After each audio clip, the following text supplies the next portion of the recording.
Assalamualaikum warahmatullahi wabarakatuh. Perkenalkan, nama saya Arlina Drindra Putri, NPM 2341134. Saya ingin menjelaskan tentang surveillance kesehatan masyarakat dan teori datanya.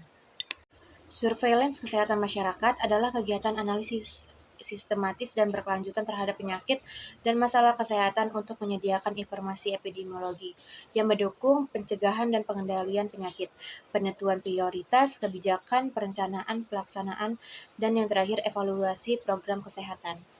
Surveillance kesehatan masyarakat digunakan untuk mendukung pemberantasan penyakit menular dan upaya kesehatan lainnya, seperti pelayanan pengobatan.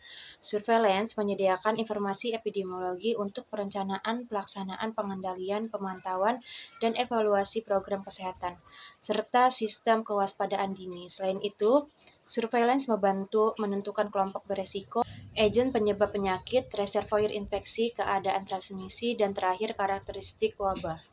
Komponen surveillance kesehatan masyarakat meliputi tujuan yang jelas, konsep surveillance epidemiologi, proses pengumpulan dan distribusi data, dukungan tim teknis, jejaring surveillance, dan indikator kinerja.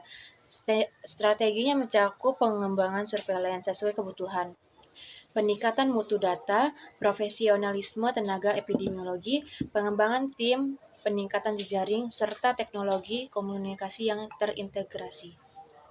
Data epidemiologi dicatat dalam daftar kasus, baik secara manual maupun komputer.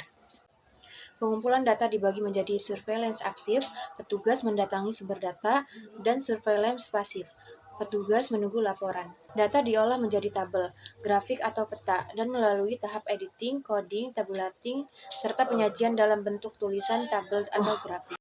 Data dianalisis deskriptif, gambaran variabel, atau hubungan antar variabel. Hasil analisis disebarluaskan untuk tindakan pencegahan dan penanggulangan, serta memberikan umpan balik kepada sumber data. Selanjutnya, saya akan menjelaskan tentang materi teori data epidemiologi. Pengumpulan data. Kegiatan pengumpulan data merupakan salah satu kegiatan yang utama. Data yang dikumpulkan adalah data epidemiologi yang jelas, tepat, dan ada hubungan dengan penyakit yang bersangkutan. Untuk dapat menjelaskan surveillance dengan baik, pengumpulan data harus dilaksanakan dengan teratur dan terus-menerus. Tujuan spesifik dari pengumpulan data adalah sebagai berikut. 1. Menentukan kelompok atau golongan populasi yang mempunyai risiko terbesar untuk terserang penyakit berdasarkan variabel usia. 2. Menentukan penyebab penyakit dan karakteristiknya. 3. Menentukan reservoir penyakit infeksi. 4.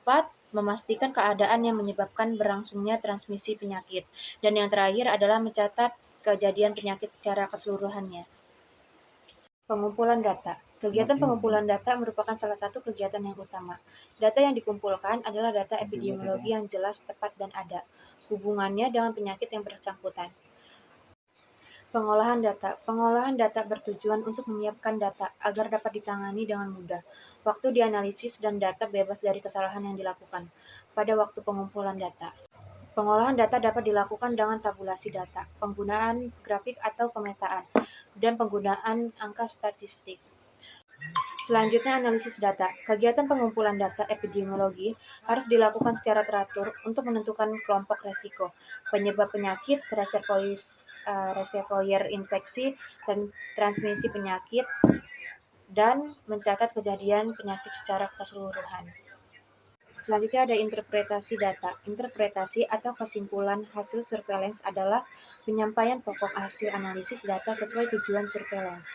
Interpretasi data dapat berisi tentang yaitu 1. Besarnya penyebaran penyakit dan kematian menurut tempat, waktu, dan sifat. 2. Penyebab penyakit dan faktor risiko terjadinya penyakit. 3. Kecenderungan perkembangan penyakit. 4. Prioritas masalah harus ditanggulangi. Diseminasi informasi surveillance penting untuk menyebarkan data interpretasi dan kesimpulan analisis yang dapat digunakan untuk mengarahkan kebijakan dan kegiatan pencegahan serta evaluasi. Metode diseminasi meliputi laporan kepada unit kesehatan, seminar, dan tulisan di publikasi.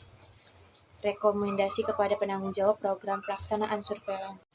Dan yang terakhir ada ruang lingkup yang subsistem surveillance epidemiologi mencakup penyakit menular dan tidak menular, lingkungan dan perilaku kesehatan, masalah kesehatan fisik, serta kesehatan matra.